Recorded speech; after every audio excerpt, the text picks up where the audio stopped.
Aragaki, le protagoniste de cette histoire, semble être un adolescent banal et taciturne aux yeux de tous, mais en réalité, il n'était pas si simple, c'était un assassin professionnel qui terrifiait ses victimes. Aucune d'entre elles n'avait jamais échappé d'Aragaki. Ses camarades de classe le détestaient et le harcelaient à cause de son caractère antisocial et de son aura étrange, mais tout changea un jour, quand Aragaki et ses camarades de classe furent soudainement transférés dans un autre monde.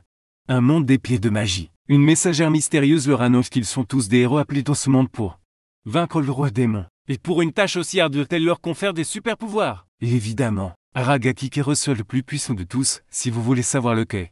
Commençons cette histoire depuis le début et allons au fond des choses. La scène commence avec un homme courant dans une ruelle sombre. Il avait l'air anxieux et effrayé, il s'arrêta. Regarda en arrière et pensa qu'il s'était peut-être échappé, mais soudain, quelqu'un lui mit un couteau sous la gorge. Il dit à l'assassin qu'il lui donnerait de l'argent s'il en voulait, en échange de sa vie, mais l'instant d'après l'assassin lui trancha la gorge. Le lendemain matin, un jeune écolier se rendait à l'école, il avait l'air fatigué, il s'appelait Aragaki. Il bavait et pensait qu'après avoir travaillé toute la nuit, c'était vraiment nul d'aller à l'école. Il travaillait comme assassin, quand il entrait dans ses claques. Les autres élèves commencèrent à chuchoter entre eux, un garçon nommé Midou Shuji l'accueillit. Avec un large sourire, c'était l'as du club de foot et le délégué de classe. Aragaki lui rendit son salut froidement et s'assit à son bureau, pendant ce temps. Une fille nommée Nagazren s'observait la scène et commentait qu'Aragaki était impoli. Comme tout jeu, c'était une fille à la mode qui se démarquait des autres filles de la classe. Elle allait voir Midou Shuji et lui dit sévèrement qu'il n'avait pas besoin de saluer des jeux comme Aragaki. Midou Shuji le défendit disant qu'il était peut-être fatigué. C'est pour ça qu'il était si froid. Soudain un autre élève entrait dans la classe, en le voyant. Nagazren remarqua qu'une personne encore plus impolie venait d'entrer. L'élève impoli s'appelait Arashi Shansyuk, le chef d'un gang local notoire. Quelques élèves saluèrent Arashi Shansyuk. Mais quand il vit qu'Aragaki dormait au lieu de le saluer, il allait à son bain lui crier de se lever. Il levait les mains pour l'attraper. Mais Aragaki attrapait ses bras avant qu'il ne puisse réagir et dit qu'il avait sommeil lui. Demanda ce qu'il voulait. Il lâche ce matin Arashi Shansyuk le traitait de bizarre. Soudain, une autre élève nommée Kanzaki alors demanda de se taire. Elle était belle et talentueuse. Elle fut en arts martiaux et littérature. C'était fait beauté froide et distante de l'école. Il les confronta et fut interrompu par une autre fille nommée Hashimoto Mirai. Une fille sérieuse du comité de discipline qui se souciait vraiment de l'ordre. On les voyait prête à se battre contre Arashi Shansyuk. Un garçon nommé Narumi Yosha lui dit qu'Arashi Shansyuk allait les balayer. Narumi Yosha était un gueule superficiel frivole. Tout le monde regagnait bientôt sa place. C'était les classes de première année du lycée Shinzo. Et c'était juste une journée ordinaire d'une classe avec beaucoup de problèmes. Aragaki gardait toujours la tête baissée quand il sentit soudain quelque chose. Une sensation étrange venant de sous les pieds de Midou Shuji, une lumière bleue vive commençait. Émané du sol et un cercle de sorts magiques apparut. Bientôt tout le monde dans la classe le remarqua et fut confus et choqué. Le cercle magique grandit et couvrit tout le sol de la classe. Midou Shuji ordonna à tout le monde de quitter la classe.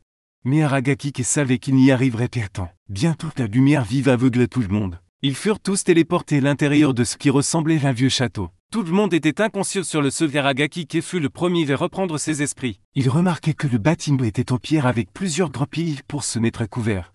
Et qu'il n'y avait qu'une seule sortie. Bientôt les autres élèves commencèrent également à reprendre leurs esprits. Tout le monde paniquait.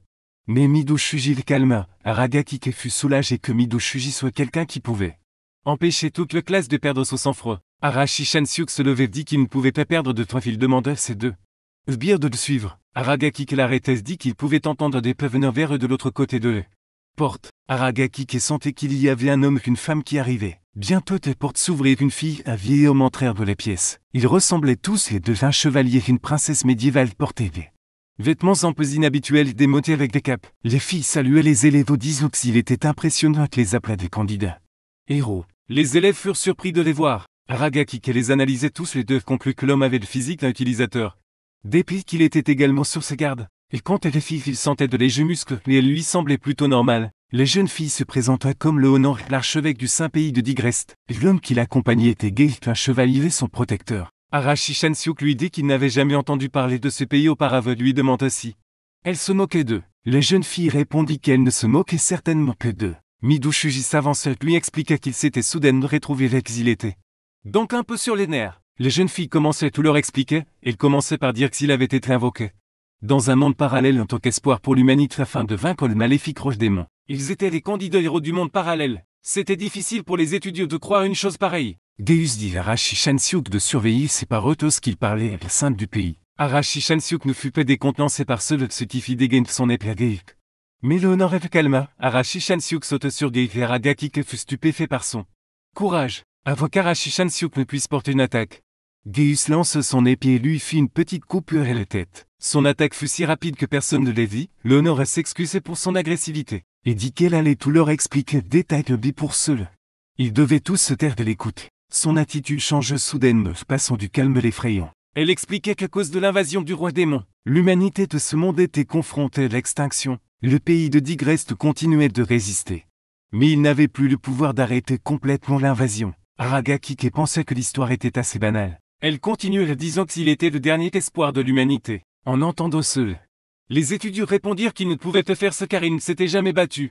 Auparavant, certaines des filles pleuraient déjà. Geus dit que cela pouvait sembler impossible, mais qu'ils devraient essayer car il n'y avait aucun moyen pour eux de retourner dans leur propre monde moins qu'ils ne devinrent le roi démon. Les étudiants furent encore plus choqués en entendant cela. Aragaki savait qu'il avait seulement dit ça pour les motiver. Il pensait que les gens qui avaient toujours vécu paisiblement ne pouvaient pas soudainement commencer car pour ceux qu'ils avaient besoin d'expérience et de talent. Arashi Shansyuk se levait avec du sang sur la tête et était maudit de leur dicter quoi faire. Il ajoute qu'il détestait les gens comme eux. Geus remarqua que l'esprit d'Arashi Shansyuk était toujours intact et se demanda s'il pourrait être un guerrier utile. Geus empoignait son épée et décidait de tuer Arashi Shansyuk car il pourrait leur causer des problèmes.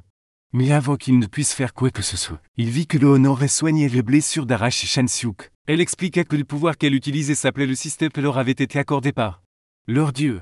Elle simplifiait les choses pour eux et dit que c'était comme de la magie de leur monde. Aragaki remarqua qu'elle connaissait leur culture et se demanda si elle avait déjà invoqué des gens de leur monde auparavant. Elle se dirigeait vers Midoshuji disant que ce pouvoir était la raison pour laquelle elle avait tous invoqué là. Elle levait les mains que poignée de Midoshuji commençait à briller. Bientôt il eut une épée de lumière dans ses mains. Elle expliqua en outre qu'il pouvait manier le pouvoir du système et éveiller leur capacité. Ligne de protection divine. Elle dit qu'elle savait qu'elle avait une requête égoïste car elle les avait tous appelés. Maintenant qu'ils ne pouvaient plus partir et leur demandait de lui prêter leur pouvoir. Midoshuji dit que peu importe les quantités de pouvoir qu'il leur donnait, ils ne pourraient toujours pas se battre tout de suite. Elle répondit qu'ils seraient en effet entraînés que pendant leur entraînement, ils seraient pris en charge. Midoshuji prit le contrôle de la situation et dirent à ses camarades de classe qu'ils savaient qu'ils avaient peur. Mais la première chose dont ils avaient besoin était de l'information et de la protection. Il leur dit qu'ils devraient les écouter pour l'instant. Les camarades de classe furent d'accord avec lui. Que Léonore vit qu'ils étaient tous prêts à donner un coup de main. Elle commençait à leur donner leur pouvoir divin. Hashimoto Mire reçut la télékinésie. Arashi Shansyuk obtint des pouvoirs d'explosion. Nagazren reçut des pouvoirs de feu. Narumi Yoshi reçut des pouvoirs de vol. D'autres reçurent également des pouvoirs différents. Étonnant. Léonore demandait s'il restait quelqu'un. Aragaki qui levait la main, elle lui donnait ses pouvoirs. Aussi, il remarquait que son champ de vision changeait dès qu'il finit d'obtenir ses pouvoirs. Il put lire la liste de Léonore. La couleur de ses yeux devint rouge et Léonore lui dit qu'il avait reçu le pouvoir de jugement.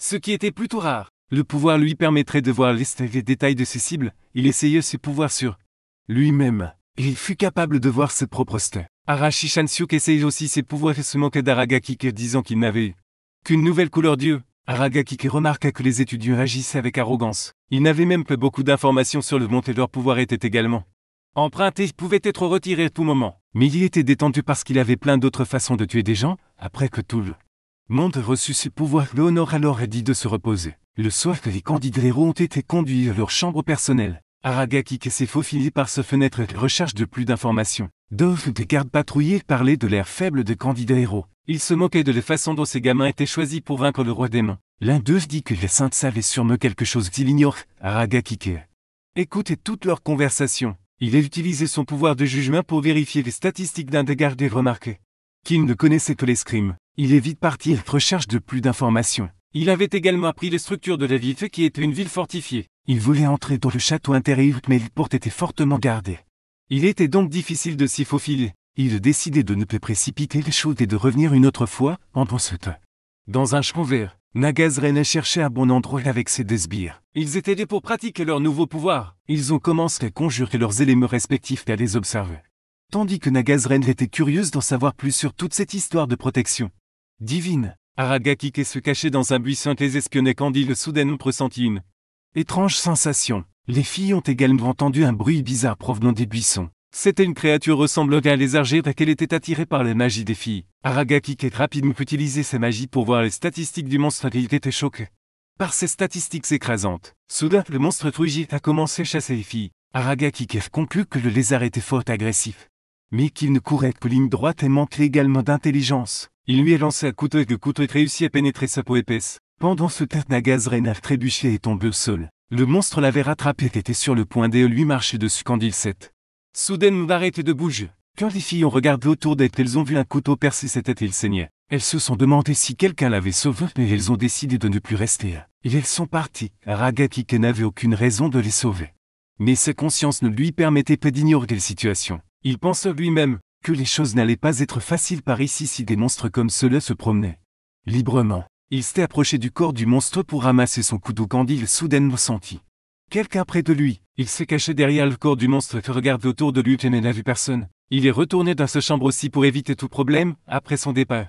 Une personne est sortie de derrière un mur. La personne était couverte d'une robe, ce qui empêchait quiconque de regarder son visage. La personne fracassait la tête du monstre, lui écrasant les yeux. Il s'est dit qu'il était déçu, après avoir vu à quel point les candidats héros étaient inutiles et faibles. Mais Aragaki sentait exactement comme lui. Le lendemain matin, Geus apportait le corps du monstre mort aux candidats héros qui ont été choqués de voir une chose pareille. Geus va expliquer que le monstre avait été retrouvé mort la nuit dernière près de la capitale royale. Il continuait en disant que le roi démon avait rendu les monstres faux aux conséquences. Ils avaient soif de chair humaine. Il a dit aux candidats héros qu'ils se battraient contre des choses comme ce monstre. Geus demanda à Stedil qui était un chercheur s'il avait trouvé quelque chose d'étrange à propos du monstre. Il répondait qu'il y avait des traces de sorcellerie utilisées probablement par un démon de niveau supérieur moyen. Il a dit que peut-être ils étaient en train de repérer pour voir les plus faibles de nouveau candidats héros. Aragaki se demandait si la sorcellerie était différente de la magie. Car c'était un nouveau mot utilisé par le chercheur. Midoshuji a demandé si cela signifiait que le monstre était contrôlé par un démon. Steady expliquait que les démons forts peuvent utiliser des sorts de servitude et donc contrôler des monstres plus faibles. Geis entraînait Steady l'autre et il voulait en expliquer davantage. Aragaki jugeait Steady d'une grande aide pour recueillir des informations. Il pouvait utiliser son aide, il réalisait soudain que les véritables identités de ses yeux qu'il avait senti la nuit dernière étaient un démon. Le démon était habile car Aragaki l'avait à peine remarqué. Il pensait que le démon pourrait être autour de ce moment précis. Il est soudainement senti quelqu'un le regarder. Arashi Shansuke dit à 0 sans qu'il ne pourrait de toute façon plus retourner dans leur monde. S'enfuit le démon qui ne prévoyait pas de rester longtemps dans ce monde. Les autres étudiants étaient également d'accord avec lui. Aragaki pensait qu'il valait mieux qu'ils prennent conscience rapidement du poids de la vérité. Soudain le Honor leur dit de ne pas avoir peur. Car ils ne savaient pas encore comment utiliser leur pouvoir. Tout ce dont ils avaient besoin c'était d'un peu d'entraînement. Étant donné qu'ils venaient d'un monde différent, leur rythme de croissance serait différent de celui des habitants de ce monde. Une semaine s'était donc écoulée depuis que les élèves avaient commencé à s'entraîner. Aragaki lisait des livres des bibliothèques et il pouvait déjà comprendre chaque lettre de la nouvelle langue. Il trouvait déjà assez étrange qu'ils puissent se parler. Son pouvoir de jugement n'était pas adapté au combat, il était donc exclu de l'entraînement. Mais autorisé d'entrer à les bibliothèques, il ne trouvait pas beaucoup de livres sur leur histoire et leur culture.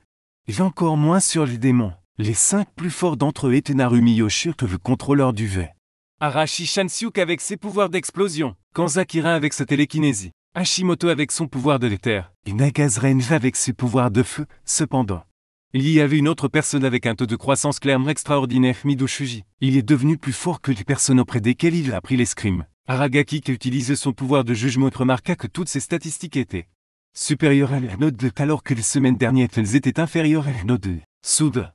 2 garçons vinrent vers Aragaki commencèrent à se moquer de lui. Il remarqua que même les autres le regardaient d'eux. Ils devenaient impudents après avoir obtenu leur nouveau pouvoir. Un des garçons essayait d'intimider Aragaki et Aragaki le jeta sournoisement au sol. Pendant ce temps, le Honor et Geus arrivèrent au terrain d'entraînement. Elle annonça que, comme ils avaient tous progressé plus vite qu'elle ne l'avait imaginé, elle avait décidé d'avancer leur plan. Narumi Yoshiro lui demanda si elle prévoyait de les envoyer combattre le roi démon et elle refusait, disant qu'elle voulait qu'ils s'entraînent maintenant et combattre des monstres. Tout le monde eut l'air anxieux en entendant cela. Le lendemain, Geus et le Honor emmenèrent tous les candidats héros au milieu d'une forêt. Et Geus expliquait s'il était fait pour des exercices de combat. C'était un endroit plein d'obstacles. Ils ne pouvaient donc pas se déplacer aussi librement en groupe. C'est pourquoi ils allaient être divisés en équipes de 2 ou 3 personnes. En entendant cela, tous les candidats héros formèrent leur propre groupe. Les Aragaki et Kanzakira seul. Ils n'avaient pas d'autre choix que de faire équipe l'un avec l'autre. Aragaki pensait qu'elle avait une personnalité confiante et apathique. Aussi qu'elle était fière, et elle le surprit en train de le regarder. Pendant ce temps, le Honor annonça que comme c'était une occasion spéciale, l'équipe qui vaincrait le plus de monstres recevrait une récompense surprise. Bientôt que les exercices de combat commencèrent. Au chemin, Quand Kirin dit à Aragaki que ses pouvoirs étaient supérieurs à ceux de tous les autres. Elle n'avait donc pas besoin qu'il fasse quoi que ce soit. Elle lui demandait de ne pas se mettre à travers de son chemin. Aragaki accepte l'offre et dit qu'il lui laisserait tout faire. En voyant ce, elle lui demandait s'il n'avait pas de fierté. Il sentit 4 entités autour d'eux qui se cachaient. Un vrai monstre se précipitait sur eux quand Kirin utilisait ses pouvoirs. Son pouvoir s'appelait domination et c'était une capacité qui imposait les ordres de l'utilisateur. Accessible, elle ordonne au gobelin de s'incliner et il le fit exactement. Elle avait l'air visiblement fatiguée. Après quelques minutes, elle lui expliquait qu'elle avait l'habitude de se fatiguer lorsqu'elle utilisait ses pouvoirs trop longtemps parce que cela consommait beaucoup de mana. Il lui demandait de simplement tuer le gobelin parce qu'un autre monstre était sur le point d'attaquer et elle était un peu hésitante parce que pour elle, le monstre ressemblait un peu à l'humain. Aragaki lui fit reprendre ses esprits en disant que c'était un monstre après tout, qui avait essayé de les attaquer plus tôt. Il ramasse une pierre et conclut qu'elle n'était qu'une étudiante naïve du Japon qui était trop habituée à l'épée. Il jouait avec les pieds quand soudain les 3 autres gobelins apparurent également. Elle ordonne au gobelin de s'incliner et de demander à Aragaki de l'aider au lieu de rester. Laisse rien faire. Aragaki répondit que c'était elle qui lui avait demandé de ne pas se mêler. Elle soupire et ordonne au gobelin de se tordre le cou ce qui les tua. Il fut étonné de voir qu'elle pouvait imposer de tels ordres aussi. Secouée, elle répondit que plus l'ordre était difficile, plus les chances de succès étaient faibles. Elle était dégoûtée de voir les cadavres de gobelins. Mais Aragaki réconforte avec ses paroles de sagesse. Elle lui demande comment il pouvait être si calme alors qu'il n'avait même pas de pouvoir. Il lui dit de ne pas s'inquiéter pour lui car c'était son point fort. Il lui demande si elle voulait rentrer si elle avait trop peur de tout cela. Mais évidemment elle refuse cette proposition avec fierté. Il savait qu'elle essayait juste d'avoir l'air courageuse. Mais il admit aussi qu'elle n'était pas si mauvaise après tout. Pendant ce temps, Narumiyoshi et Tashimoto fuyaient un monstre qui était trop fort pour eux. Mais la fuite n'était plus une option pour eux. Ils décidèrent donc d'attaquer le monstre ensemble en utilisant leur pouvoir du vent et de l'air. Roche. Ils frappèrent le monstre avec un rocher jet de se les gratigner à peine. Ils étaient désemparés et ne savaient plus quoi faire. Quand Saki voulait retourner de son monde car elle n'avait pas encore remercié son grand-père de la voir, elle lui tenait, elle voulait vraiment lui montrer à quel point elle avait grandi. Elle était perdue dans ses pensées. Aragaki lui a demandé si elle voulait continuer, car il risquait de se perdre. Ils se sont tous les deux lancés une joute verbale et elle se demandait pourquoi Aragaki était si mystérieux et têtu. Ils plaisantaient quand soudain ils ont entendu un bruit fort. Quand Zakira reconnut le voix d'Hashimoto, Aragaki a demandé ce qu'il devait faire et elle répondit qu'il devait évidemment l'aider. Pendant ce temps, Hashimoto était projeté plusieurs mètres par le monstre. Elle était blessée et saignait. Elle demandait à Narumiyoshi de s'enfuir. Mais il était trop tard car le monstre était sur le point de l'attaquer aussi. Quand Zakira a utilisé ses pouvoirs et ordonné au monstre de s'arrêter, Narumiyoshi remercié et il dit que le monstre était trop puissant et ne pouvait pas être arrêté 13 longtemps. Aragaki a demandé à Narumiyoshi si Hashimoto était vivante et ce quoi il répondit quoi. Mais qu'elle était gravement blessée. Aragaki lui a demandé de les porter sur son dos et de s'en aller. Il hésitait à partir.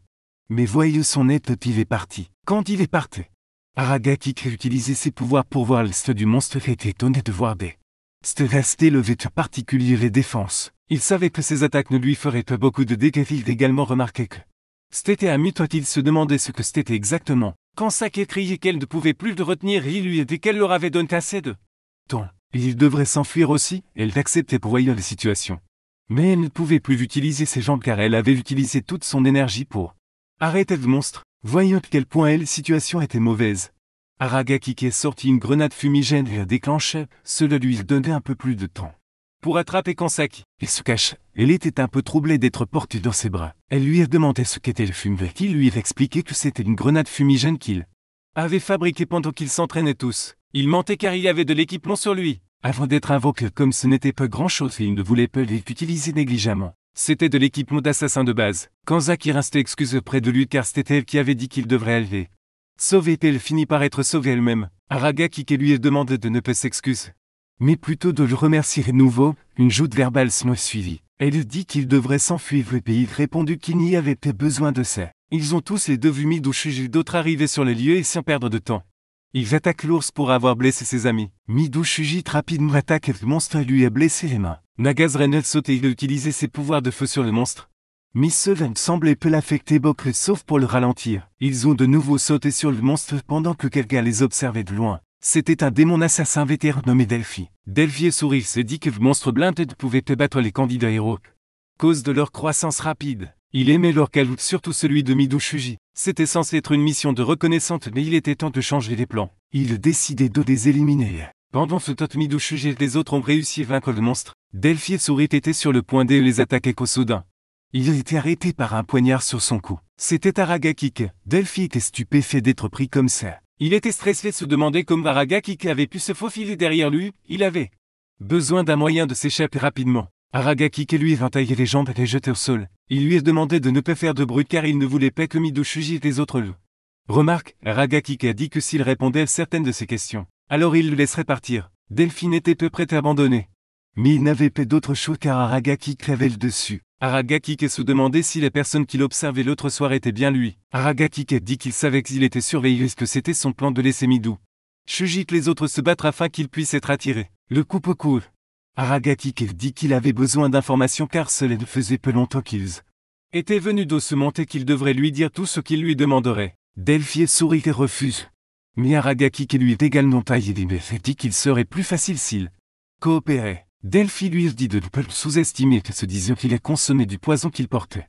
Se tuant ainsi sur le coup, Aragakik a compris que l'armée du roi démon ne serait pas facile à combattre. Soudain, quand Zakirin est venu vers lui et était choqué de voir le cadavre gisant près d'eux, Aragakik lui a demandé depuis combien de temps elle regardait et elle a répondu que c'était depuis que les personnes étaient au sol. Il lui a expliqué que le démon mort était un assassin de l'armée du roi démon et que le monstre Davo était son pion, et l'époque où le premier monstre les a été vus. C'était aussi son œuvre. Elle avait un peu peur de savoir que le roi démon essayait de tuer les candidats héros. Elle lui a demandé comment il avait remarqué l'assassin alors que personne d'autre ne l'avait fait. Il pensait qu'il n'y avait aucune raison de cacher son secret. Il lui a avoué que sa famille était dans le commerce de l'assassinat, donc il pouvait sentir qu'il était dans le même domaine. Quand Zakirin était choqué par cette révélation, il lui a dit qu'il lui incombait de croire et lui a aussi demandé de ne parler à personne du cadavre car les candidats héros étaient déjà ébranlés par l'état d'Hashimoto. Elle d'accepter et dit qu'elle ne savait pas qu'il se souciait autant d'eux. Ce coup il a répondu que c'était simplement parce qu'il n'était plus habitué à se battre comme lui. Tous les candidats héros se sont rassemblés autour d'Hashimoto,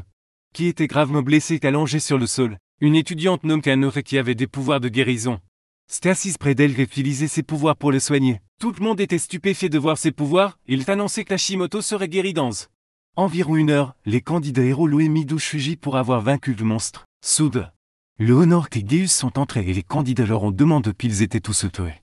Pourquoi ils ne les avaient pas aidés quand ils en avaient besoin? Geus a expliqué qu'il était l'épaule des surveillants, et que ce ne serait pas une bonne pratique s'il les sauvait de chaque fois. Midoshuji a dit que les traits étaient graves et qu'Hashimoto pourrait même y perdre la vie. Ce quoi Geus a répondu que mettre sa vie en jeu était une partie naturelle des exercices militaires pratiques. C'était le genre de bataille de laquelle ils allaient être confrontés à l'avenir et ils ne devraient donc pas se plaindre de façon futile. Midoshuji l'a interrogé quand il a dit que les zones ne contenaient que des monstres plus faibles. Alors comment le monstre blinde est-il apparu? Le Honor a dit que ce devait être à cause de l'assassin démon, car les monstres blindes de son passant se trouvaient dans cette zone. Geus et le Honor ont décidé de renforcer leur défense car ils ne savaient pas qu'Aragakik avait déjà tué l'assassin. Le Honor a également ajouté qu'ils devraient augmenter leur niveau d'entraînement car à leur niveau actuel qu'ils allaient tous mourir. Tout le monde avait peur d'entendre ça et Midoshuji a essayé de lui faire entendre raison. Mais elle lui a dit que devenir plus fort était la seule façon de vivre. Arashi Shansuke mais peu qu'on leur donne des ordres qu'il s'était interposé pour parler le Honor. Mais Geus l'a arrêté ensuite et qu'ils n'étaient tous que des pions de l'Honor et qu'ils ne devaient penser qu'ils pouvaient simplement désobéir à ses ordres. Les situations s'échauffaient et Midoshuji s'était interposé pour qu'elle ne t'arrache car il n'avait pas d'autre option que de leur obéir. Geus était impressionné par Midoshuji et il a dit aux candidats de ne pas s'inquiéter car ils étaient des pions importants pour le pays. Je ne leur ferai rien de mal tant s'il agirait correctement. Arashi Shansuke n'était toujours pas satisfait. Il attaque Geus avec son pouvoir explosif. Mais Geus était rapide pour l'éviter et il frappait Arashi Shansuke si fort qu'il est tombé. Sol. Disons que s'ils étaient tous faibles que dès le lendemain, les choses allaient devenir encore plus difficiles. Lui et le Honor sont partis. Arashi Shansuke se relevait avec le visage ensanglant et jure de tuer Geus le lendemain. Stead, le chercheur, était en charge de l'entraînement. Après une brève conversation sur l'éveil, il a dit qu'il allait combattre des monstres dans son centre de recherche, à l'intérieur du centre. Toutes sortes de monstres étaient enfermés. Il élevait ces monstres pour son expérience. Bientôt l'exercice commençait et les candidats héros ont été obligés de combattre des monstres. Aragakik remarquait que tout le monde était étonnamment calme, même s'ils étaient forcés de se battre. Midoshuji dit Steady que les monstres étaient forts pour les candidats. Mais Steady répondu que le Honor lui avait demandé d'être très strict avec tout le monde et que, par conséquent, il ne pouvait pas de voulait pas faciliter l'entraînement. D'ailleurs, il va ajouter que des candidats héros avec des pères comme Hitler ne devraient pas perdre en premier lieu. Il va ajouter que la chose la plus importante était leur volonté. Midoshuji a demandé si cela ferait vraiment une différence et il répondu que si cela était fait, correctement. Il pourrait augmenter leur niveau de puissance et pourrait même donner de nouveaux dérivés de leur pouvoir. Aragaki Keste également joua un fait dit à Mido Shuji que selon son pouvoir de jugement, il pouvait voir que Mido Shuji avait un nouveau pouvoir. Mido Shuji était surpris d'entendre cela et demandait à Steady s'il pouvait le tester. Steady était excité de voir le pouvoir lui-même. Alors il l'autorisait, Mido Shuji utilisait ses nouveaux pouvoirs en un instant. Il coupait des mains la tête du monstre avec une entaille nette. Aragaki Keste savait que Mido Shuji n'aurait plus de mal avec un monstre blindé. Il se demandait si ses pouvoirs de jugement avaient également augmenté. Aragaki Keste remarquait que quelqu'un d'autre avait également reçu un nouveau pouvoir et c'était Arashi Shansyuk, et il est décidé de ne pas lui dire. Plus tard dans la nuit, Arashi Shansyuk prévoyait de tuer Geut, d'attacher l'honneur et de lui demander le chemin pour retourner dans leur monde réel. Quelques autres candidats soutenaient étaient excités de quitter ce monde aussi. Arashi Shansyuk a demandé à Narumiyoshi de se joindre eux car ils auraient de meilleures chances. Il savait que Narumiyoshi en avait assez de ce monde aussi. Narumiyoshi était hésitant mais il a décidé de se joindre à lui. Le lendemain, Mido Shuji s'entraînait et Aragaki Keste approchait de lui et a dit qu'il travaillait vraiment dur. Mido Shuji répondit qu'il était encore faible et qu'il devait s'améliorer. Ce à quoi Aragaki Keste répondit qu'avec son niveau de puissance actuel, il pourrait vaincre la moitié des chevaliers de ce monde. Mido Shuji a dit que ce n'était pas suffisant car il ne pouvait pas vaincre des vies qu'il avait besoin de plus de puissance pour protéger tout le monde. Aragaki Keste lui demanda ce qu'il pensait de l'honneur et Geus. Il répondit qu'il savait qu'il est utilisé comme pion de leur bataille. Mais il savait aussi qu'il ne leur ferait pas de mal. Aragaki Keste a demandé s'il voulait dire qu'il mettrait ses lignes en jeu jusqu'à ce que le roi démon soit vaincu. Mido Shuji l'acceptait et dit qu'il avait pris cette décision. Mais il devait être le seul à se battre, il deviendrait le héros du pays. Il vaincrait le roi démon et de négocier et de s'assurer que tous les autres pourraient vivre de sécurité en échange. Aragaki Keste demanda l'honneur si elle l'autoriserait. Elle fait juste à ce moment-là. Elle dit s'entraire. Elle dit Steady qu'il serait responsable de l'entraînement des candidats pendant son absence. Steady fut ravi de participer disant qu'elle et Geus partiraient plus tard. Pendant leur trajet, Geus lui demanda si elle était sûre d'avoir fait le bon choix. Ce quoi elle répondit lui demandant ce qui lui faisait penser ça. Il lui demandait de ne pas tourner autour du pot et d'aller droit au but. Il ajoute qu'Arashi Shansyuk tramait quelque chose qu'elle acquiesce. Disons que cela pourrait être une rébellion contre eux. Il lui demande quelle était sa prochaine action et elle répondit qu'elle était curieuse de voir ce qu'il allait faire ensuite. Geus était un peu inquiet à propos de les rébellions. Après tout, c'étaient des candidats héros qu'ils avaient des pouvoirs. Donc cela pourrait être désastreux pour eux. Mais l'honneur était calme car elle savait qu'ils ne pourraient jamais les vaincre. Elle ajouta qu'il devrait créer une hiérarchie afin de pouvoir écraser les rébellions alors briser les crocs une fois pour toutes. Elle lui dit également qu'elle pouvait voir d'autres choses suspectes. Mais qu'elle les laisserait de côté pour le moment, plus tard dans la nuit. Aragaki Keste combattait un monstre. Il le tuait de la même manière qu'il avait tué le monstre de première nuit. Il ne lui fallut que 13 secondes lorsqu'il utilisait son pouvoir de jugement sur lui-même. Il remarqua qu'il avait gagné un niveau soudainement, un autre monstre l'attaquait.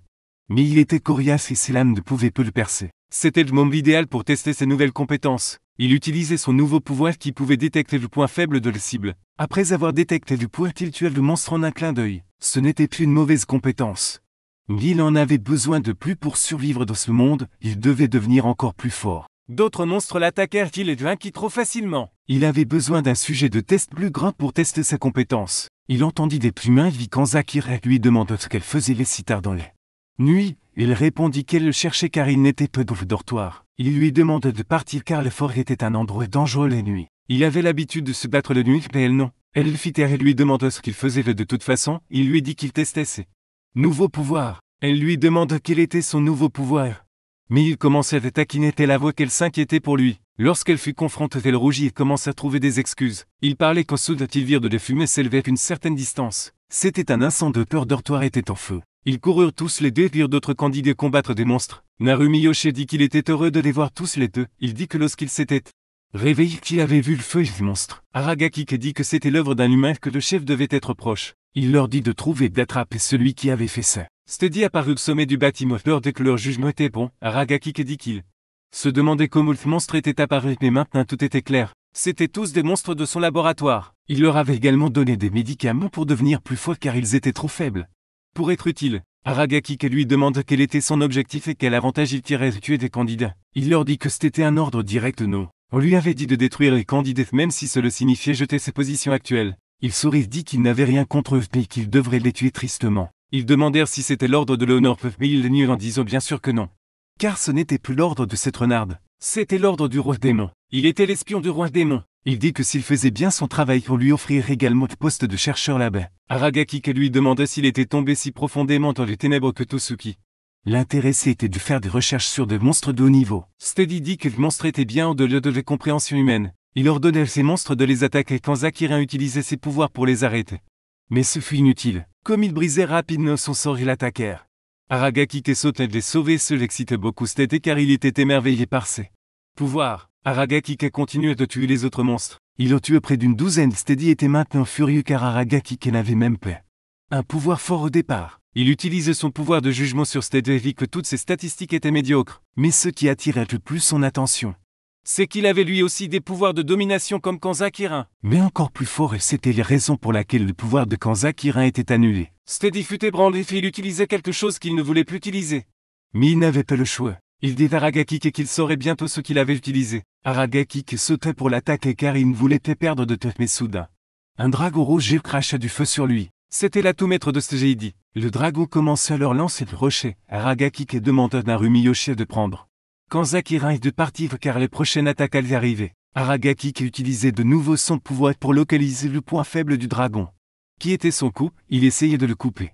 Mais cette puissance d'attaque n'était pas suffisante pour y parvenir. Soudain Tarashi Shansyuk apparut et attaqua le dragon. Puis commençait à se vanter de pouvoir le blesser, mais le dragon contre-attaqua. Aragaki dit à Arashi Shansyuk qu'ils devaient abattre le monstre ensemble. Arashi Shansyuk lui demanda pourquoi il aurait besoin de lui. Ce à quoi Aragaki répondit qu'il pouvait repérer les points faibles, mais qu'il n'avait pas assez de puissance d'attaque. Arashi Shansyuk était têtu, dit qu'il n'avait pas besoin de l'aide d'un noob. Mais il n'avait pas le temps pour ce car le dragon attaqua de nouveau. Le dragon crachait du feu sur Arashi Shansyuk et il décidait finalement de faire équipe avec Aragaki. Aragaki lui expliquait son point faible qui était une écaille sur son cou. Aragaki prévoyait d'attirer son attention pendant qu'Arashi Shansyuk attaquerait le point faible. Steady ordonne au dragon de les tuer. Le dragon se précipitait de nouveau sur Aragaki. Distrait pendant qu'Arashi Shansyuk attaquait le point faible, seul projeta le dragon au sol. Le dragon fut vaincu. Aragaki demanda à Steady s'il avait autre chose, car son atout maître avait perdu. Steady dit qu'il avait encore d'autres monstres, mais malheureusement, Mido Shujit les autres les avaient déjà tous vaincus. Steady essayait de s'enfuir mais fut rattrapé par Narumi Yoshi. Aragaki lui demandait de tout leur dire, il acceptait facilement car c'était un lâche. Mais avant qu'il ne puisse rien dire, son corps devint violet et il mourut. Une malédiction avait été jetée sur lui, qui le tuerait au moment puis essaierait de divulguer des informations. Le lendemain, les candidats confrontèrent Léonore à son retour, car c'était elle qui avait laissé Steady aux commandes. Elle s'excusait et expliquait qu'elle ne pensait pas qu'un dompteur de démons aussi faible que lui puisque c'est autant de dégâts. Les candidats furent choqués d'apprendre qu'elle savait que Steady était un dompteur de démons. Ils lui demandèrent si elle savait qu'il était un démon. Alors pourquoi lui avait-elle permis d'être près d'eux? Pour se défendre. Elle dit qu'elle leur avait déjà dit que leur entraînement allait être plus difficile et que ce qui s'était passé n'était qu'une partie de celui-ci. Geus les accusait de ne pas avoir été assez prudents pour voir un feu la nuit. Léonore leur dit. Puis ils allaient tous visiter la capitale royale ensuite, en se concentrant sur la révélation des candidats héros. Un défilé public aurait lieu dans les capitales royales. Ils montraient sur scène en acteurs principaux. Ce soir, ils partirent tous pour les capitales. La nuit, ils campèrent dans un champ. Tout au mangea. Jaj dit Sisbir qu'il y avait environ 30 soldats avec eux, ce qui n'était vraiment pas si fort. Il dit qu'il était temps de mettre leur plan d'exécution. Il pourrait facilement les surpasser de nombre. Il demanda à l'un de ses sbires d'appeler Narumi Yoshi et son groupe. Aragaki écoutait son discours. Il reconnut qu'il y avait très peu de soldats qui les accompagnaient. Mais c'était uniquement parce que Geus et Léonore étaient confiants de pouvoir les abattre eux-mêmes. Il allait voir Mido Shuji et lui demanda s'il pouvait parler. Plus tard dans la nuit, Arashi Shansyuk et Narumi Yoshi se rencontrèrent dans la forêt voisine. Ils étaient prêts à attaquer les soldats lorsque Mido Shuji et les autres candidats se mirent en travers de leur chemin pour les arrêter. Mido Shuji dit qu'il avait entendu dire qu'Arashi Shansyuk essayait de tuer Léonore et Geus. Et Arashi Shansyuk fut choqué d'apprendre que son plan avait fuité d'une manière ou d'une autre. Ils essayèrent de lui faire entendre raison, en lui disant qu'il pourrait y avoir une autre façon de faire que de simplement les tuer. Arashi Shansyuk dit à Mido Shuji que tout ce qu'il faisait c'était parler, et lui demande s'il avait un plan. Ce quoi il répondit qu'il agirait comme un pur et vaincrait le roi démon en échange. Il garantirait la sécurité de tous. Arashi Shansyuk n'était pas prêt pour cet échange, lui dit de se pousser de son chemin. Mais Mido Shuji et les autres n'allaient pas le laisser passer. Comme ils ne pouvaient pas se mettre d'accord, ils commencèrent à se battre. Soudain, 2 soldats arrivèrent leur dire d'aller dormir car ils avaient un voyage tôt le lendemain matin. Arashi Shansyuk s'éloignait disant qu'il en avait assez de le faiblesse et qu'il ne servait à rien de leur parler. Ils arrivèrent tous à la capitale royale le lendemain qu'elle était troublante à cause de la cérémonie. Les gens dans l'île étaient émerveillés de voir les candidats héros. Les gens semblaient avoir beaucoup de foudre en eux, au château. Ils furent accueillis par le saint chevalier René qui leur demanda de se reposer d'abord. Tous les candidats étaient ravis heureux de recevoir le traitement royal. Des lits moelleux au bain d'eau chaude. On leur offrit aussi la meilleure nourriture. Aragakike décida de recueillir d'autres informations que il y avait beaucoup de gardes. Il vit soudain le chevalier qui leur faisait visiter les lieux. René parlait ses soldats de la façon dont il trouvait les candidats plus forts que les enfants normaux de leur âge. L'un des soldats dit qu'il craignait que le fait de laisser les candidats rentrer dans la capitale royale n'incite sur ces démons à agir. René leur dit de ne pas s'inquiéter car les candidats étaient forts et pouvaient s'occuper d'eux. Tout. Aragakike avait d'autres questions. Alors il y pensait à vu la nuit, il est allé dans un des pubs et commandait de les bières. Et quelconque, les gens parlaient des candidats héros de leur apparence de gamins ordinaires, il remarquait que les gens avaient plus peur de l'église que du roi des nobles. Il a demandé au barman de lui en dire plus. Il a dit qu'il était nouveau de vie et qu'il ne savait donc pas grand-chose. Le barman lui parlait du roi démon et de la façon dont il attaquait le royaume. Il aussi ajoutait que le roi démon pouvait même séduire les humains avec son pouvoir écrasant. Il lui aussi racontait comment les disciples du roi démon avaient fait exploser un domaine noble. Il y a quelques jours, Aragakike a quitté le pub pensant que les présences des candidats dans les capitales n'étaient sûrement pas une bonne chose. Soudain, quand Zakirin est venu le voir parce qu'elle s'inquiétait pour lui, il lui a expliqué qu'il gît et des informations puisqu'il était un territoire inconnu. Elle était visiblement inquiète et elle dit qu'elle pouvait l'aider. Mais il refuse et elle n'a pas aimé son attitude. Après une petite dispute, il a finalement accepté de la laisser l'aider. Il lui a demandé de recueillir des informations sur la capitale royale. Elle est partie recueillir des informations tout comme Aragakike. Mais quelqu'un écoutait toute leur conversation. L'homme sourit et les voyait partir. Aragakike est finalement retourné dans sa chambre après une recherche fatigante. Il n'a rien trouvé d'important mais il au moins appris l'existence d'un nouvel ennemi. Il a soudainement entendu des bruits venant de l'extérieur de sa chambre quand il est sorti. Il a vu les autres candidats rassemblés de rôle. Quand il posait la question, il a appris que quand Zakirin avait disparu, il n'avait pas non plus remarqué son absence parce qu'il ne partageait sa chambre avec personne. Quand on lui a demandé il a nié savoir quoi que ce soit, Midou Shujir conclut qu'elle n'était pas dans le château comme l'aube approche. Il devait sortir et les chercher, ils se sont tous dispersés pour la chercher. Aragakike a trouvé sa carte d'étudiant tombée dans les rues. Dès qu'il ramasse 4 hommes masques l'ont attaqué. Mais son temps de réaction était si rapide qu'il a instantanément abattu 3 hommes. Il demande au 4e qui était car ils étaient tous des espions assez mal entraînés. Le 4e espion était trop abasourdi pour s'enfuir car Aragakike lui a demandé de tout. Racontait, pendant ce tas ce qui ressemblait à un château. Quand Zakirin était attaché et retenu, 2 espions l'interrogeaient et elle ne leur répondait pas. Ils voulaient savoir plus sur les candidats héros. Quand ils ont vu qu'elle ne coopérait pas, un des espions lui est arraché sa chemise, il ne le savait pas. Mais Aragakike était déjà à l'intérieur qu'elle espionnait. Il a utilisé ses pouvoirs de jugement et remarqué qu'il était plutôt faible. Il n'arrivait pas à croire qu'elle avait été capturée par des hommes aussi faibles, il les a rapidement tués, quand Zuki était gêné de le voir dans son état dénudé. Il a déverrouillé ses chaînes et était sur le point de partir quand il sentit quelqu'un arriver. Vers eux toute vitesse, c'était Reine le chevalier sacré. Il les attaquait sans perdre de temps, mais ils ont tous les 2 esquivé son attaque. Il sourit et dit qu'il devait vraiment les tuer. En plus d'être le chevalier sacré, il était aussi le général de l'armée du roi démon. Aragakike a dit que le pays était proche de se fin à cause de la façon dont même la capitale était pleine d'ennemis. Aragakike a utilisé son jugement et a vu que Reine était un puissant guerrier. Un touche-à-tout, ils se sont de nouveau affrontés car Aragakike le esquivé son épée. Mais alors Reine utilise des magies du feu ce qui a pris Aragakike au dépourvu. Il a de nouveau esquivé l'attaque d'une manière ou d'une autre. Mais alors Reine enveloppé son épée de feu et dit que c'était fini pour Aragakike. Mais Aragakike a rapidement sorti son arme et lui a tiré plein milieu de l'étang. Reine est tombé et mort. Aragakike ne voulait plus utiliser son arme pour quelque chose comme ça car il avait des balles. Limite, mais il n'avait peu d'autre choix. Il devait apprendre à se battre face à face s'il voulait survivre dans ce monde. Quand Zakirin était stupéfait de voir une arme avec lui et dire quel point il était effrayé d'apprendre que quelqu'un dans le classe portait une arme avec lui. Il lui a expliqué que c'était juste l'équipement standard pour un assassin. Elle le remerciait qu'il lui a demandé pourquoi elle n'avait pas utilisé son pouvoir de domination. Ce coup, elle répond qu'après que ses mains étaient verrouillées avec les chaînes, elle ne pouvait plus utiliser ses pouvoirs d'une manière ou d'une autre. Ils étaient sur le point de partir. Elle lui a dit que ses Geus essayaient d'attaquer tout le monde de leur classe, mais il le savait déjà. En interrogeant le 4e Geus qu'il avait capturé plus tôt, le 4e Geus lui a dit qu'il avait reçu l'ordre de tuer tous les candidats héros F7. Lui qui lui avait parlé de l'emplacement de Zakirin, il voulait l'utiliser comme otage tout en attaquant les autres, ce qu'il ne comprenait pas. C'était le fait qu'il n'ait été tué par les malédictions de la mort comme Steady est mort. Cela signifiait que ce n'était pas fait par un démon. Cela signifiait que certains humains étaient contre eux. C'était presque Matak Midou Shuji. Les autres ouvriers étaient heureux de le voir en bonne santé. Aragaki lui a tout raconté sur le culte du roi démon et comment l'humain était aussi contre l'humanité. Le problème maintenant était qu'ils ne pouvaient pas distinguer quels humains étaient leurs ennemis. Comme ils pouvaient le faire avec les monstres, cela signifiait que tout le monde devait être plus prudent. Ils ont décidé de ne rien dire.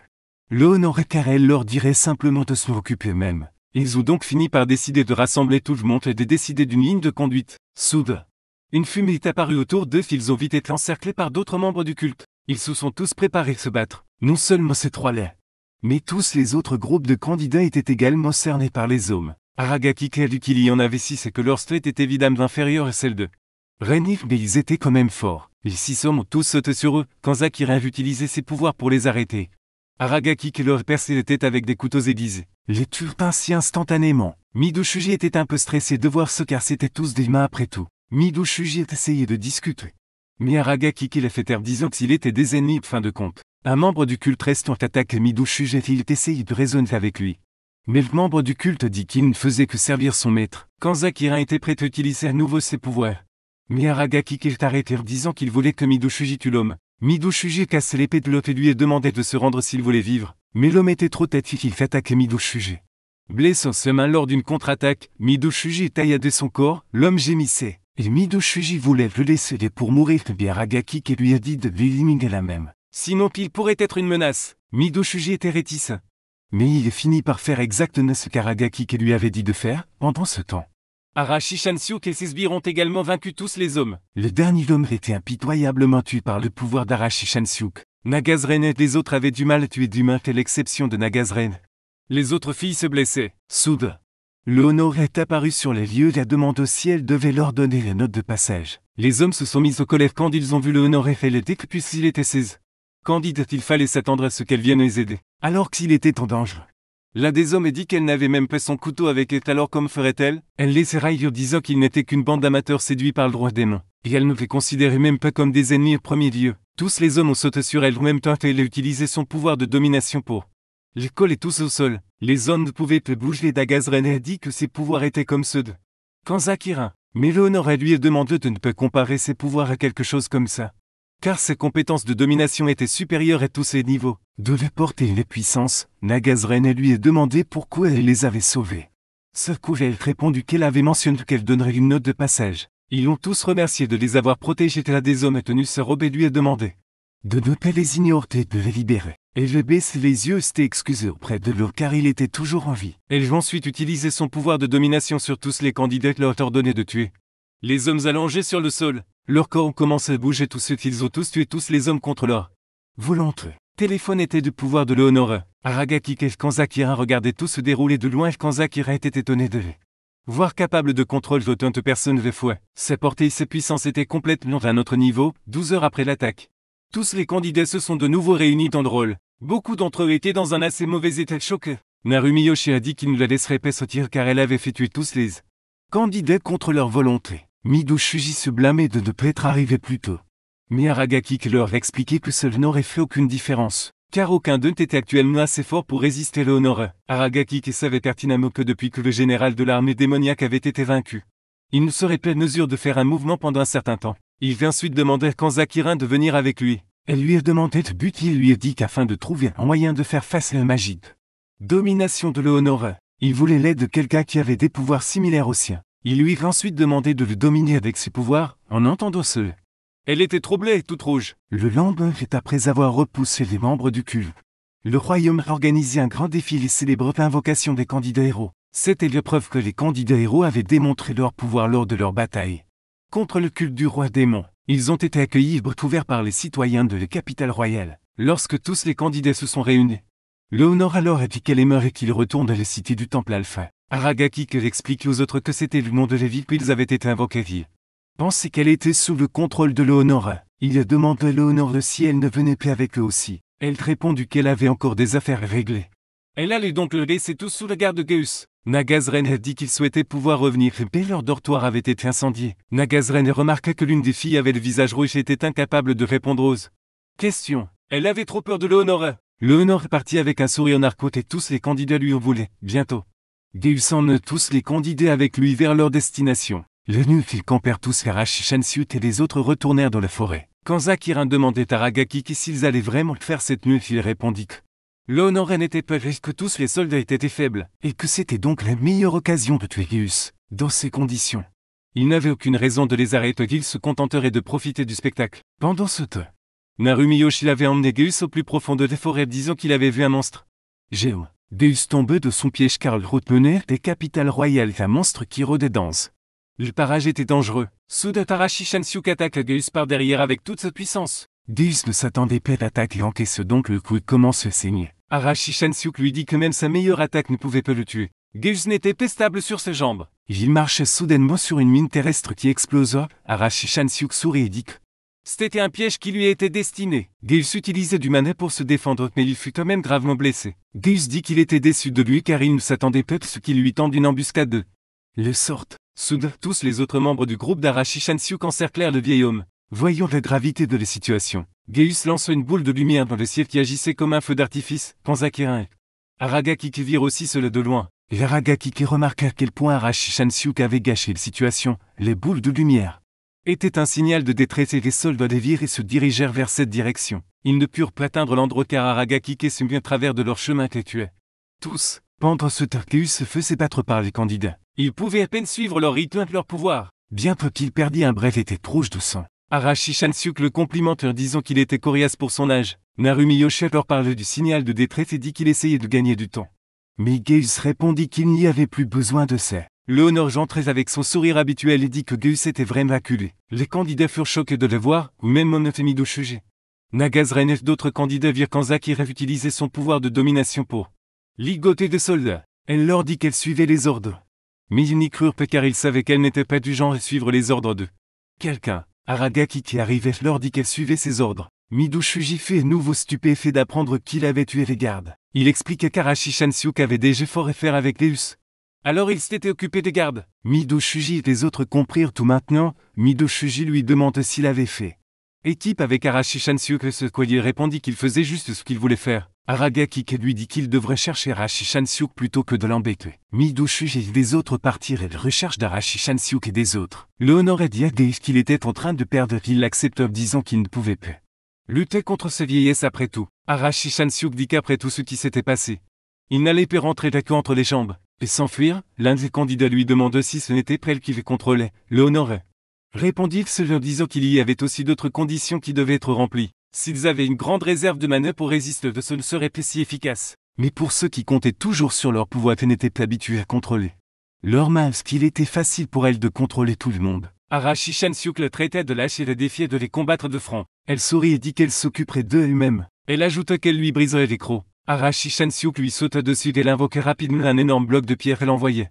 voler. Elle manipule ensuite d'autres éléments comme le feu, l'eau claire pour vaincre les autres candidats. Narumiyoshi vint chercher Arashi Shansyuk et s'envola dans le ciel. Soudain Midoshuji et les autres candidats arrivèrent également. Il dit à Arashi Shansyuk d'arrêter le combat et lui demanda ce qu'il retirait. Arashi Shansyuk lui dit de l'arrêter avec ses forces s'il le voulait, parce qu'il détestait les méthodes pacifistes de Midoshuji. Midoshuji demande aux autres s'ils pensaient la même chose et Nagazren se levait et dit qu'elle soutenait Arashi Shansyuk. Le Honoré dit qu'ils se battaient toujours entre eux. Elle ajoutait que ce step qu'ils étaient responsables du déclenchement d'une rébellion. Elle leur demandait ensuite s'ils s'attendaient à ce qu'elle leur pardonne même s'ils devaient arrêter les rébellions à ce moment-là. Elle conjurait ensuite un énorme cyclone et blessa tout le monde. Midoshuji était tendu de voir tout le monde blessé. Mais Arashi Shansyuk lui a dit de se calmer et ajoutait que s'il voulait protéger tout le monde, il devait se résoudre. Sinon tout le monde mourrait. Midoshuji comprit les situations. Il n'y avait pas d'autre solution. Il s'est préparé à se battre. Tout comme Ren et les autres. Le Honor déclare qu'elle allait leur montrer des différences entre elles deux pendant ce temps. Non loin de là, quand Zakirin demandait à Aragaki ce qu'il devait faire, il lui répondu qu'une fois que le Honor utiliserait ses magies pour les asservir, alors il se joindrait à la bataille. Dit-il qu'il devait faire confiance aux autres candidats. Les candidats étaient prêts à combattre le Honor. Geus réussit à se relever dès qu'il était faible et qu'il voulait toujours se battre pour elle. Le Honor guérit toutes ses blessures, qu'il était plus en forme que jamais pour se battre. Les candidats étaient effrayés car ils avaient fait tellement d'efforts pour acculer Geus. Mais maintenant qu'il était de retour, Nagazren lui a dit que leur nombre avait augmenté aussi. Donc il compenserait. Le Honor alors a dit qu'il pouvait l'attaquer quand il le voulait.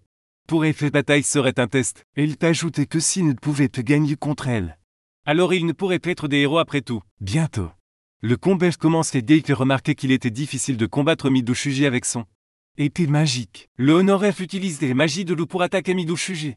Mais Nakaze annule, malgré ce, puis était blessé par l'attaque. Ils ont attaqué le Honorer, mais aucune des attaques n'a pu même la toucher. Pendant ce temps, Aragaki se cachait dans l'ombre et il a utilisé son jugement pour vérifier les statistiques de le Honorer. Il remarquait que bien qu'elle soit une puissante magicienne, ses défenses étaient faibles, une bonne attaque physique suffisait, mais Geus était sur leur chemin. Arashi Shansuke demande à Midou Shuji de laisser Geus lui éliminer le Honorer. Midou Shuji avait un problème cependant, et c'était que ce magie ne pouvait pas le toucher non plus. L'un des candidats lui a donné une épée en acier. Le Honorer commentait que maintenant il semblait prêt pour le combat. Finalement, les autres candidats ne pouvaient pas aider Midou Shuji car leur pouvoir ne fonctionnait pas.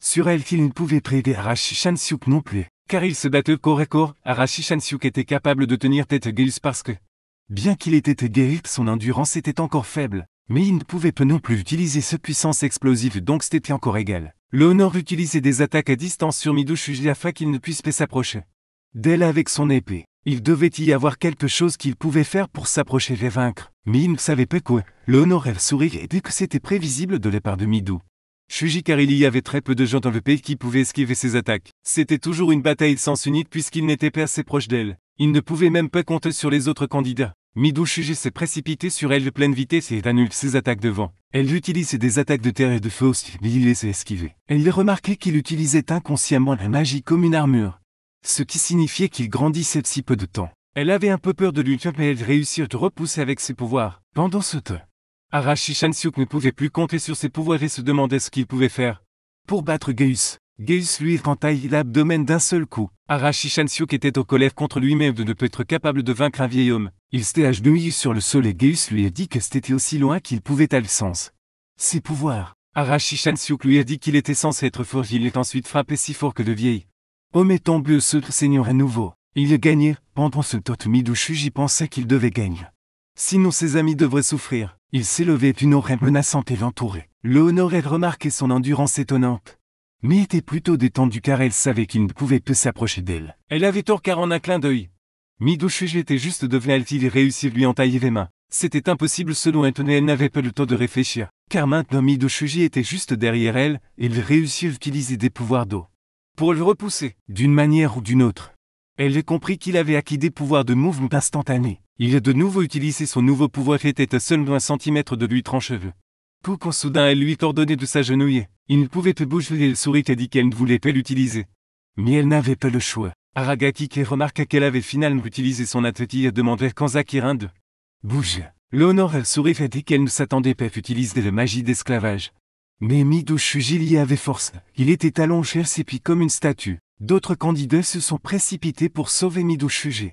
Mais le Honorer leur ordonné de ne pas bouger. Ils se sont tous arrêtés à mi-chemin. Le Honorer dit que s'ils avaient tous fait du beau travail et qu'elle leur donnerait donc une note de passage. Et il ajoute qu'elle ne s'attendait pas à ce que Geus perde, mais après tout, il n'était qu'un chevalier et pouvait être remplacé. Tout qu'elle les contrôle, ce ne serait pas un problème. Les candidats perdaient espoir et s'ils n'avaient pas de contre-mesure, qu'ils perdraient sûrement. Elle leur a dit tous que la raison pour laquelle il lui avait permis d'invoquer les candidats était pour que tout le monde venait elle puisse les contrôler librement. Sinon ils deviendraient des menaces. Soudain 3 couteaux l'ont attaqué par derrière.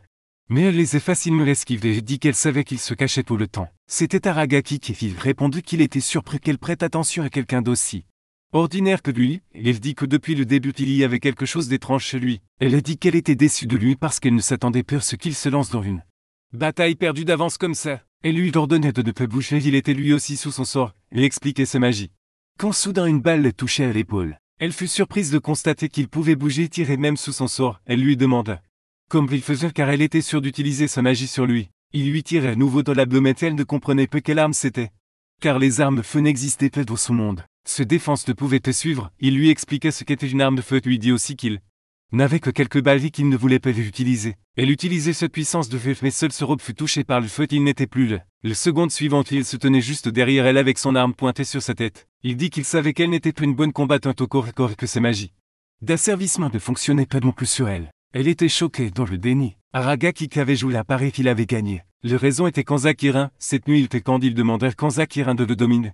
Il lui expliquait que les compétences lancent un premier d'or et les priorités sur les nouvelles compétences lancées. Cela signifiait que si elle utilisait son pouvoir de domination sur lui en premier, cela annulerait les magies d'asservissement. Et comme les candidats avaient une protection divine, Leur pouvoir était supérieur à la magie, quand Zakirin était dans le doute car sa compétence était plus faible que la magie de Leonora. La même chose s'était produite avec Steady. Comme il avait lancé son sort avoué, il avait pu reprendre le contrôle de ces monstres, c'était un pari. Mais il n'avait pas d'autre chance. Dans le présent, Leonora réalisait que ce devait être quand Zakirin avait raison car Aragaki était sous son sort. Il lui dit que c'était ses feintes étaient sur le point de presser les détentes. Leonora fut capturée et menottée. Les menottes scellaient son pouvoir magique et c'étaient les mêmes menottes qui avaient été utilisées auparavant sur Kanzakirin. Elle demandait à Aragaki ce qu'il comptait faire d'elle. Se demandait simple si elle lui renvoyait qu'il la libérait. Elle s'excusait car c'était impossible pour elle. Car tout ce qu'elle pouvait faire était d'invoquer de la magie pour lui renvoyer, une magie différente était nécessaire. Aragaki savait qu'elle ne mentait pas car elle n'avait pas des compétences nécessaires pour les renvoyer. Il lui demanda alors comment elle était censée les renvoyer d'après qu'il ait vaincu le roi démon. Elle expliqua que l'invocation nécessitait une immense quantité d'énergie. Alors il comptait sur leur dieu pour les invoquer. En d'autres termes, c'était le dieu qui les avait invoqués. Une fois qu'il aurait vaincu le roi démon, que Dieu lui-même les renverrait. Mais elle ne semblait pas sûre de son affirmation car aucun candidat précédent n'avait jamais été renvoyé. C'était parce qu'il avait été tué par le roi démon. Il pourrait y avoir des survivants. Mais ils ont disparu après une courte conversation. Aragaki était prêt à les tuer. Mais Midoshuji l'arrêta. Midoshuji lui dit qu'il coopère uniquement parce qu'il pensait que Leonora pouvait les renvoyer. Mais puisqu'elle ne le pouvait pas, il aimerait conserver son statut de candidat héros. Il ne voulait pas devenir un traître dans ce monde. Aragaki demandait s'il n'était pas déjà de traître maintenant. Leonora lui assure qu'elle ferait semblant que rien ne s'était passé cette nuit-là. Midoshuji dit que le crime de tuer une sainte était lourd et qu'il pourrait avoir des ennuis pour cela. Les autres candidats étaient également d'accord avec lui. Norumi était toujours du côté d'Aragaki. Midoshuji convainc que le tuer était la chose censée faire. Mais que ferait-il après l'avoir tué? Aragaki comprit le point de vue de Midoshuji et dans un revirement inattendu. Il tirait sur Leonora plein entre les yeux. Tout le monde fut choqué de voir ça. Le corps de Leonora tombe au sol car Aragaki utilisait sa grenade fumigène et disparut de là. Les candidats n'étaient pas contents de ses décisions, de ses actions. Quand Zakirin pensait que cela se résumait au fait de ce qu'il avait prévu plus tôt avec elle. Il y a quelques heures, quand Aragaki Zakirin planifiait. Il lui dit que le premier objectif était de capturer Leonora et de trouver un moyen de rentrer chez eux. Mais si c'était impossible, alors il le tuerait. Il savait que s'il le capturait, qu'ils ne pouvaient pas retourner dans leur monde. Alors Midoshuji essaierait de les protéger. À ce moment, il le tuerait et s'enfuirait. Il prévoyait de porte seul de péché d'avoir tué les saintes. Il dit que c'était la raison pour laquelle il avait laissé quelques-uns de ses gardes au vide afin qu'il puisse lui faire porter de blâme. Il lui dit de lui faire porter tout le blâme et de retourner vers l'Empire. Elle n'était pas sûre de pouvoir le faire. Mais il lui dit qu'elle pourrait même utiliser ses pouvoirs pendant la négociation pour que tout fonctionne. Elle lui demande qu'il s'enfuir. Il lui dit de ne pas s'inquiéter pour lui pendant ce temps. Loin dans un château sombre, un homme informait le roi démon de cette tentative ratée de tuer les candidats héros. Le roi démon lui dit de ne pas s'inquiéter car il a faim. Les candidats héros se présenteraient certainement en première ligne. Le jeu devenait intéressant, le roi démon l'appréciait. 2 jours après l'incident, Aragaki vivait dans la forêt. Il était proche d'une ville, il lui faudrait une demi-journée puis pour y arriver. Comme il n'y avait aucun moyen qu'il soit autorisé d'entrer après avoir tué les saintes. Il décidait de s'y faufiler la nuit, il avait besoin de gagner de l'argent, il vit une taverne. À l'intérieur de la taverne, il y avait une atmosphère agréable et quelqu'un lui demanda d'où il venait. Il mentit disant qu'il venait d'une ville voisine et qu'il cherchait maintenant un emploi. L'homme lui conseillait de devenir un aventurier. Il devrait accepter des missions de la guilde et serait payé pour cela. Il lui dit aussi que les guildes avaient cruellement besoin de nouveaux aventuriers. Il ne demanderait même pas de pièces d'identité. Il logea dans une auberge heureusement. Personne ne les reconnut. Il se rendit ensuite à des guildes de cette ville et vit toutes sortes de gens. Il allait au comptoir d'accueil XIF et enregistre. On lui demandait son nom, son âge et son origine. Il utilisait donc son faux nom de Sirène. Il mentit disant que l'armée du roi démon avait détruit sa ville. Sirène était le même nom de code qu'il utilisait aussi dans le monde réel. Le réceptionniste lui expliquait comment fonctionnait la guilde. Il y avait des rangs de greffes. Plus leur prix était élevé, plus la récompense était importante. Comme il était nouveau, il fut enregistré comme aventurier de greffes. Il alla ensuite au tableau d'affichage pour prendre ses premières tâches et bientôt 3 Geus vint l'embêter.